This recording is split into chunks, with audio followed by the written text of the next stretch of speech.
কবরে আযাব হয়। যদি আপনারা বুঝতে চান, প্রমাণ চান, যাদের আব্বা মারা গেছে, যাদের মা মারা গেছে, বাড়ি যাবেন, বাড়ি যাইয়া কবরের পাশে একটা গরু বানবেন, একটা ছাগল বানবেন, বাদিয়া ভালো খাবার দিবেন, বাদিয়া খাবার দিয়ে আড়ালে দাঁড়ায়া থাকবেন।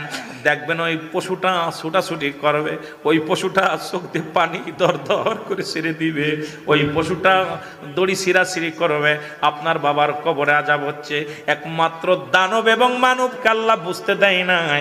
কবরের শিক্ষার যদি দুনিয়ার মানুষ জানতো, শুনতো, এই দুনিয়ার জিন্দেগির মানুষগুলো হাট পেল করে মারা যেত। মুসলমান শুনে নাও, এই জন্য এই জিন্দেগি কার জন্য তুমি অন্যায় অপরাধ করো, কার জন্য তুমি অন্যায় জুলুম করো, কার জন্য কেউ তোমার নয়, কেউ তোমার নয়।